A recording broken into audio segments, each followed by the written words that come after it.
Bonjour et bienvenue sur le podcast Kanpai format Voyage au Japon, avec un épisode aujourd'hui consacré au change de yen que j'ai le plaisir de partager avec Marjorie. Bonjour Marjorie. Bonjour Charlie.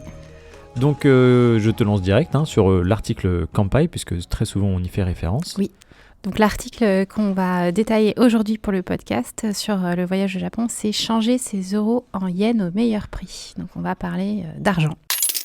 Donc ça c'est un article que l'on a depuis un moment déjà et qui est régulièrement mis à jour sur Kanpai. Oui. Donc on va commencer l'émission du jour en parlant tout d'abord de l'intérêt d'avoir de l'argent liquide au Japon. Et vous verrez, c'est ce qui va vous motiver à faire vos choix quant à échanger vos yens en amont ou pas. Et ensuite, donc, les meilleures solutions pour récupérer ces devises japonaises. Oui, voilà. Donc on va commencer par un point rapide sur l'actualité du taux de change du yen, qui est donc assez favorable à nous les Occidentaux ces derniers mois. Oui, donc on en reparlera sans doute pendant le podcast, mais c'est vrai que ça donne aux Occidentaux, pour le moment en tout cas, un pouvoir d'achat bien plus important que ce qu'il est d'habitude.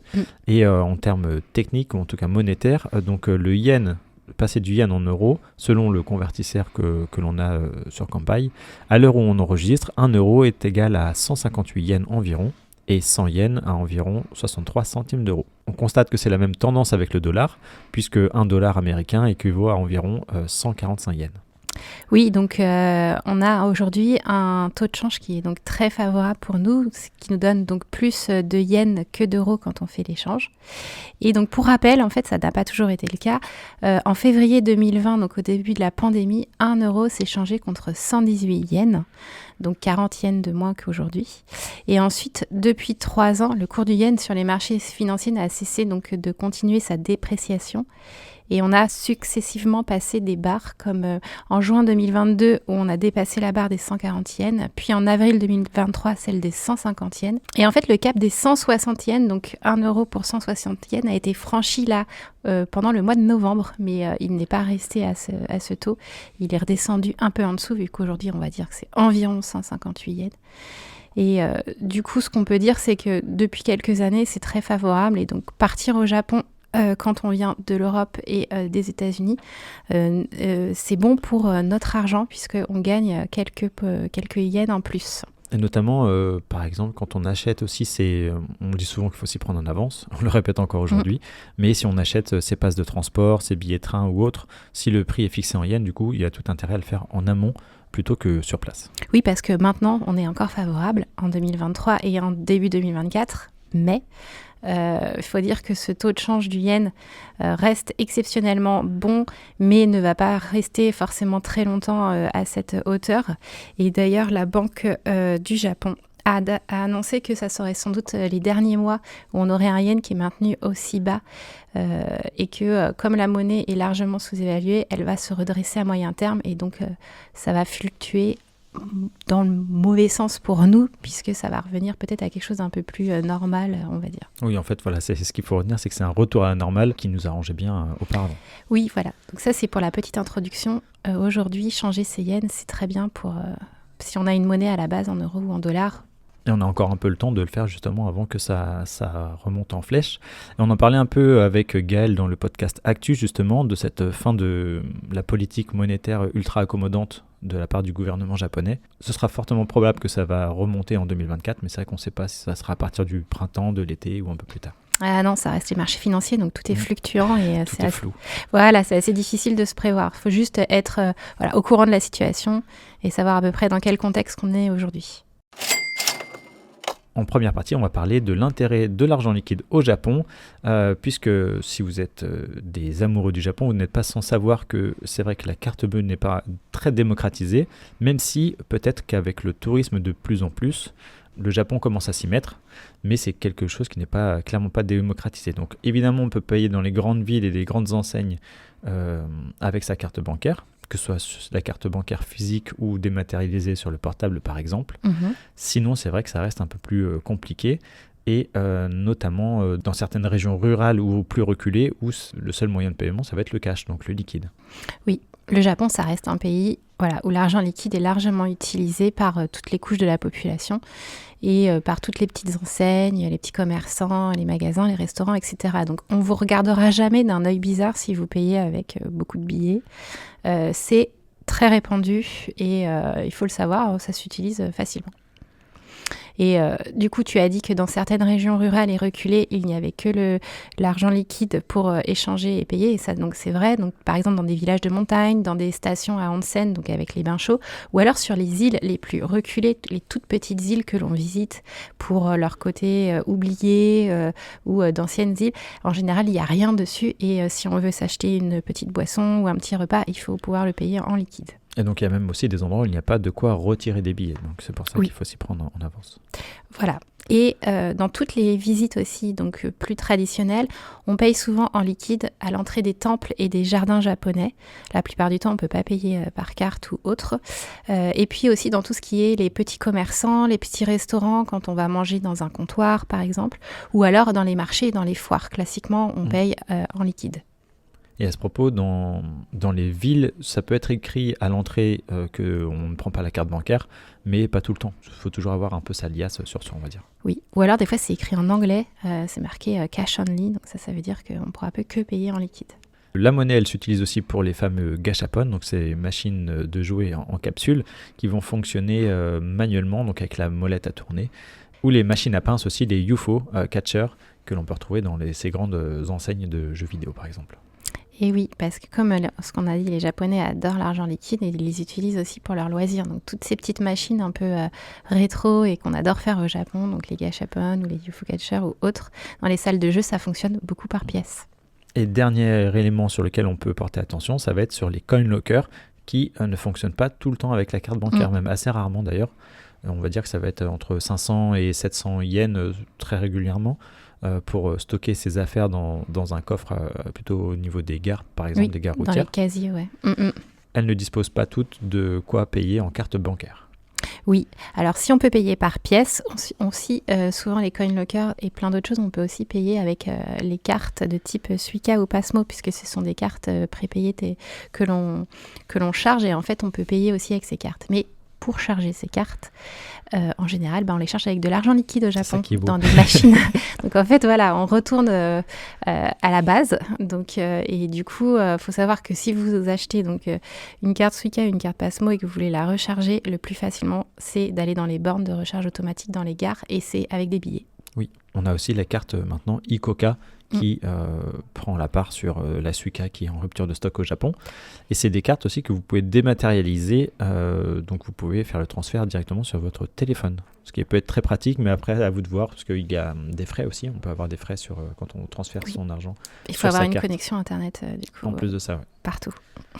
Ce qui n'est pas forcément le cas quand on va sur les petites îles au Japon. C'est ça, non. En fait, le cash, c'est vraiment une valeur sûre pour pouvoir payer au Japon, quoi qu'il arrive.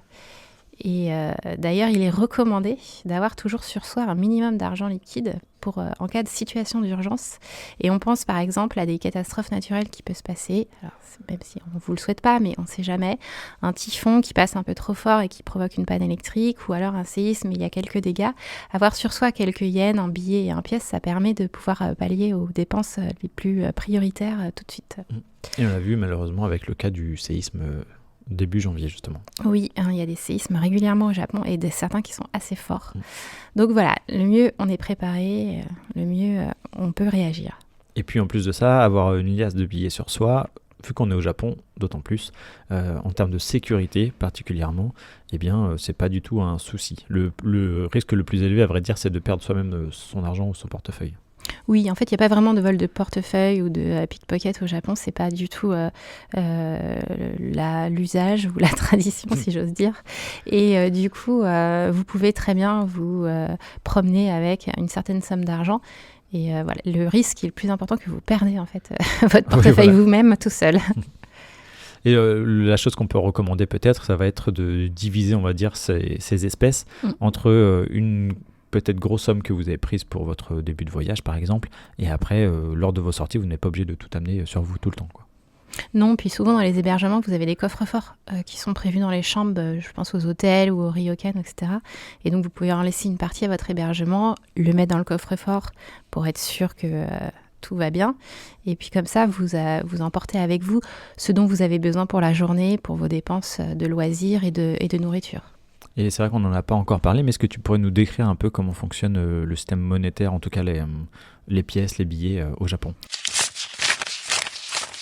Ben ça, c'est vraiment assez simple et franchement, vous n'allez pas vous perdre pour payer. C'est relativement simple. En fait, vous avez... Ça donne un peu l'impression de jouer à la dinette, peut-être, Oui, presque. c'est ça. Vous avez des pièces qui vont de 1 à 500 yens et ensuite des billets qui vont de 1000 à 10 000 yens. Donc, c'est assez facile de s'y retrouver.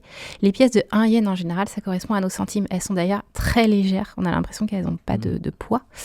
Et en fait, on les retrouve souvent, vous verrez, au pied des statues bouddhiques ou dans les lanternes de pierre en termes d'offrandes. En fait, elles servent à faire des offrandes puisque c'est vraiment des pièces pour faire l'appoint et pour faire l'offrande. Elles n'ont pas vraiment de valeur monétaire, on va dire, même si vous pouvez toujours payer une pièce de 1 yen.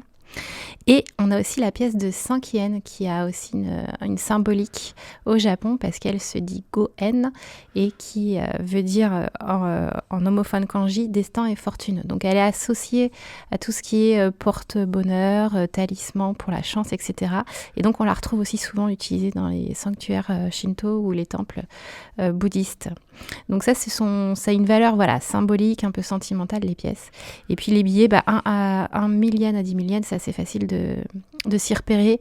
On paye facilement en cash au Japon, même si on ne parle pas japonais, c'est facile de payer avec des pièces et des billets. Et en plus de ça, on caisse, que ce soit pour de gros ou de petits commerces, de plus en plus, il y a quand même des caisses automatiques aussi, ce qui fait que vous n'avez plus qu'à mettre vos billets dans une machine et on vous rend la monnaie directement. Donc vous n'êtes pas perdu, tout est écrit sur les écrans. Oui, voilà. Commerce, quoi. Et si jamais il n'y a pas d'écran, en fait, le commerçant va vous l'écrire sur sa calculette. Il a toujours une calculette, ça, il faut le savoir. Et donc, il va écrire la somme sur la calculette, il va vous la dire à l'oral, il va vous l'écrire s'il va vous voir que vous êtes touriste et que vous ne comprenez pas exactement tout ce qu'il vous dit. Comme ça, vous êtes sûr de savoir la somme que vous avez à payer. Et très souvent, si on recompte la monnaie devant vous, c'est-à-dire que vous allez donner, par exemple, on va dire 5 000 yens, eh bien, on va vous dire, vous m'avez donné 5 000 yens et on vous rend la monnaie bien, avec les pièces séparées, des billets, etc. Tout est décompté devant vous. C'est pas, on ne vous donne pas ça de la main à la main, on vous le présente en fait, vraiment. Donc soyez rassurés là-dessus. Et petite nouveauté peut-être pour l'année 2024, ça va être des nouveaux billets qui vont être mis en circulation. Et c'est la première fois que la refonte visuelle se fait depuis 20 ans déjà. Oui, voilà, donc le 3 juillet, il y aura des nouveaux billets qui seront mis en circulation. Donc, en fait, ce sont les personnalités publiques qui ont été choisies, qui ont changé, et aussi certains lieux et floraisons emblématiques. On aura toujours la vague de Hokusai, enfin, on aura toujours le mont Fuji, mais là, ça sera via la vague de Hokusai, par exemple. Et donc ça, si vous voyez des nouveaux billets qui arrivent cet été, vous aurez la chance d'être dans les premiers servis. À pouvoir les utiliser. Exactement. Et pour notre deuxième partie, on va aborder les meilleures solutions pour récupérer nos devises japonaises. Donc comme on l'explique en détail dans l'article de Kanpai, on recommande 2 solutions pour récupérer cet argent liquide. Premièrement, avant de partir en voyage au Japon, on a toujours besoin d'échanger ces devises et cela permet d'avoir des yens sur soi dès qu'on arrive sur le sol japonais. Donc c'est beaucoup plus pratique, c'est plus sécurisant, et notamment pour les premières dépenses. Si vous devez recharger, tout à l'heure on parlait de la carte Ikoka ou Suica, si on doit la recharger, si on doit faire ses premières emplettes, ou acheter sa nourriture en sortant de gare, etc. C'est tout de suite plus confort. Si vous avez faim et que vous voulez tout de suite utiliser un combini. Et donc oui, pour échanger sa monnaie avant de partir, nous ce qu'on conseille c'est de choisir parmi l'un des bureaux de change en ligne et qui sont régulés par l'autorité des marchés financiers. Donc les 3 gros avantages de ces bureaux de change en ligne, donc sur internet, c'est qu'ils sont donc faciles d'utilisation vu que vous n'avez pas besoin de vous déplacer physiquement à un bureau de change, vous pouvez tout faire sur internet. En général, ils ont des conditions tarifaires qui sont avantageuses donc au niveau des frais de change, de devises, etc. Et c'est moins cher que d'aller dans un bureau de change physique ou d'aller auprès de votre banque. Et puis, votre liasse de yens, en fait, vous l'avez en livraison à domicile sécurisée par transporteur. Donc, tout est fait pour que tout se passe bien. Et tout se passe en général très bien. Donc c'est une solution qu'on recommande vraiment sur Kanpai. On le fait régulièrement à chaque fois qu'on part en voyage et on n'est jamais déçu. Et donc on a 4 partenaires en particulier avec qui on a des relations de confiance. Donc c'est Or Échange, Change de la Bourse, Comptoir Change Opéra, donc CCO et Change Group.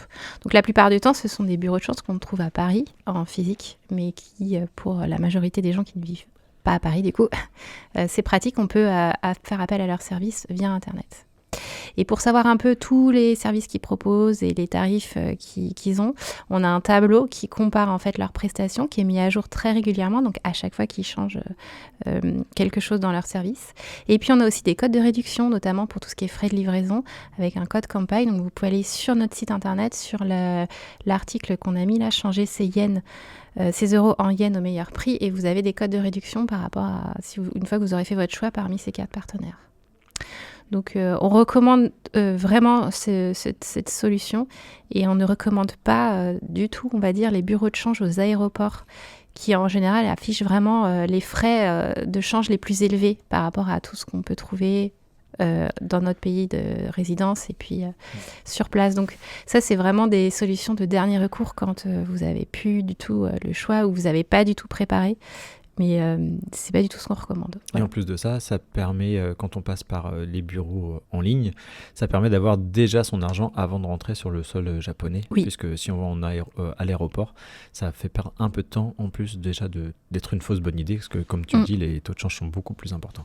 Oui, ils profitent de la situation dans laquelle se trouvent les gens pour proposer des choses. C'est normal aussi, c'est des situations un peu d'urgence.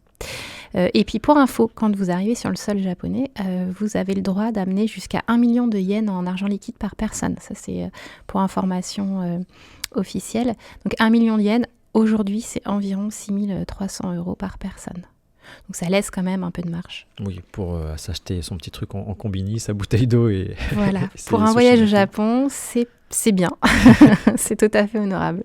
Là, on parlait des solutions avant de partir au Japon, et ensuite sur place, on retire son argent dans un distributeur automatique de billets qu'on va facilement trouver dans les combini. En tout cas, je dis ça pour les personnes étrangères au Japon, donc les 7-Eleven, les Family Mart, etc., qui vont avoir des ATM à l'intérieur, et très souvent les cartes occidentales sont acceptées. Oui. On peut également le faire dans les bureaux de poste japonais, donc c'est les postes rouges, et attention pour ça aux heures d'ouverture qui sont généralement de 9h à 17h, voire 18h. Donc voilà, donc pour les occidentaux, on passe par les distributeurs automatiques de billets, et lorsque l'on fait la manipulation pour retirer son argent auprès des distributeurs automatiques de billets, il faut savoir que les interfaces très très très souvent sont en anglais, donc oui. En tout cas il y a l'option anglais, voire des fois ça nous est arrivé aussi de voir français, mais on va dire comptez sur l'anglais.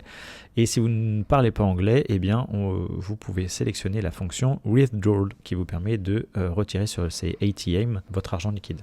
Oui, voilà, c'est la petite chose à noter pour tous ceux qui ne parlent pas anglais. C'est d'avoir le bon mot, parce que vous aurez plusieurs options, parce que vous pouvez faire plusieurs choses sur un distributeur en banque. Et donc, de banque, donc c'est la fonction retrait d'argent liquide. Et si jamais il n'y a pas de version anglaise, vous pouvez toujours utiliser Google Trad en direct sur la machine, ça fonctionne aussi très bien. Effectivement. À noter que quand vous allez faire un retrait d'argent au Japon, il y aura forcément des commissions qui vont être appliquées. Donc ce sont en général, c'est un pourcentage selon le montant demandé. Et en fait, les commissions, elles sont des deux côtés. Vous en aurez du côté japonais. Donc il faut compter environ 200 yens de frais quand vous retirez 50 000 yens, donc environ 315 €. Donc 50 000 yens, c'est le montant de retrait maximum que vous pouvez faire en une fois quand vous allez dans un distributeur de banque. Il faut savoir que vous pouvez retirer jusqu'à 50 000 yens à chaque fois. Puis après, il y a vos plafonds de carte bancaire aussi qui s'appliquent. Et du côté de son pays de résidence, vous avez aussi des frais de commission, donc qui sont appliqués par la banque auquel est rattachée votre carte bancaire. Donc là, c'est à vous de vous renseigner en amont pour savoir quelles sont les commissions ou le pourcentage qui est appliqué. Et puis, comme je le disais, si vous partez à l'étranger, vous avez forcément des plafonds. N'hésitez pas à communiquer à votre banque que vous êtes à l'étranger, parce que des fois, les plafonds sont abaissés pour des questions de vol de carte. Et ils peuvent du coup vous refuser votre paiement par carte si vous n'avez pas prévu ce voyage ou vous n'avez pas augmenté votre plafond. Donc ça, c'est pour éviter la mauvaise surprise sur place d'avoir une carte qui ne fonctionne pas. Et aussi, comme on en parlait l'autre fois pour les assurances, si vous pouvez avoir le contact mail, par exemple, de votre banque directement, ça peut toujours être appréciable le jour où il y a un souci avec la carte bleue, par exemple. Oui, voilà. Et donc la solution la plus économique quand on retire de l'argent sur place, c'est bien évidemment du coup de retirer une somme assez suffisante pour ne pas en fait multiplier les frais additionnels après. Donc après, vous retirez 50 000 yens. Et puis vous voyez combien de temps ça vous tient, et pour ne pas avoir forcément besoin de retirer une nouvelle fois. Oui, l'idée c'est d'en faire le moins possible au final, quoi. Oui, pour que ce soit plus économique pour vous, oui. Et donc en conclusion, il ne faut pas avoir peur d'avoir du cash au Japon, puisqu'en fait c'est tout à fait normal et c'est même conseillé pour se sortir de toutes les situations et pouvoir profiter au mieux de son séjour. Ça permet aussi des fois de maîtriser mieux votre budget parce que vous voyez en fait l'argent que vous avez à disposition et donc de le diviser aussi par jour, comme on disait tout à l'heure, d'en laisser un peu à votre hébergement et d'avoir en fait un budget par jour. Ça vous permet de mieux maîtriser votre budget plutôt que quand c'est dématérialisé où on a tendance à sortir facilement la carte bancaire ou la carte Suica.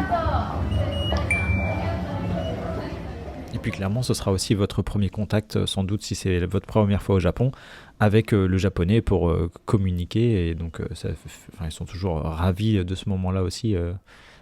On est ravis des deux côtés de pouvoir échanger, même si ça parle d'argent, c'est toujours sympa. Oui, ils ont toujours leur petit cérémonial, c'est le service à la japonaise, donc c'est toujours très bien fait. Voilà, on recompte l'argent devant vous, comme ça, il n'y a pas de problème de nombre. Et puis, on vous le présente souvent sur un petit plateau, donc c'est toujours un peu... ça fait toujours plaisir, en fait, d'être considéré, même si on est client, mais quand même, c'est bien. Et d'ailleurs, pour l'anecdote, la dernière anecdote, vu que les billets sont présentés sur un plateau, ils sont toujours présentés bien à plat. Et c'est pas l'usage au Japon de plier les billets, par exemple en accordéon, comme on peut faire chez nous, ou de les présenter de façon un peu comme si on l'avait mis dans son poing, en boule. Non, les billets, en fait, ils sont quasiment repassés à chaque fois, parce qu'en fait, ils passent d'ailleurs dans des machines automatiques. Donc, ce qu'on vous conseille, c'est de garder vos billets dans vos portefeuilles de façon horizontale, en fait, et de ne pas les plier. Et par contre, les pièces, vous pouvez en avoir beaucoup, parce que il a point. Et donc, on vous recommande d'avoir une petite bourse prévue pour ça. Et puis après, si vous avez des pièces à évacuer, vous avez toujours... les distributeurs, les gashapon, les machines à pince, les distributeurs de boissons ou les combini pour évacuer vos pièces avant de rentrer en France. Tout est prévu à cet effet. Voilà, vous pouvez acheter plein de petites choses, plein de petits souvenirs avec vos pièces japonaises. Et donc je pense que sur la thématique du change de yen, Marjorie, on aura fait le tour pour aujourd'hui. Donc je te remercie déjà pour m'avoir aidé à préparer cette émission. Et on se retrouve pour les prochains podcasts voyage. Ensemble, c'est vrai qu'on a fait toutes les grandes thématiques de la préparation de son voyage au Japon afin de mieux s'organiser. Donc on a parlé de quand partir pour les saisons par exemple, de comment on choisit sa compagnie aérienne, ou son hébergement, le pocket wifi, etc. L'assurance voyage. L'assurance voyage également. Donc là, on commence à avoir fait le tour de toutes ces principales thématiques et donc on va faire en sorte de se diversifier pour la suite, notamment en parlant de saisons plus précises ou de lieux. Ou des destinations plus précises, etc. On va être plus dans la tendance et la thématique maintenant qu'on a bien préparé son voyage. Exactement. Donc vous en savez beaucoup sur le Japon et nous, on vous retrouve prochainement sur le podcast Voyage avec Marjorie. Au revoir Charlie. Au revoir Marjorie. Retrouvez plus de voyages au Japon sur nos podcasts.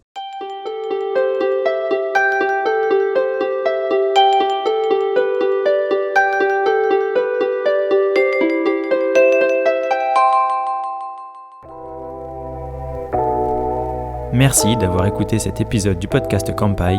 Nous espérons qu'il vous a plu et que vous en avez appris plus sur le Japon. N'oubliez pas de vous abonner sur votre plateforme de podcast préférée, de nous noter 5 étoiles si vous le souhaitez, et on vous dit à bientôt pour le prochain épisode.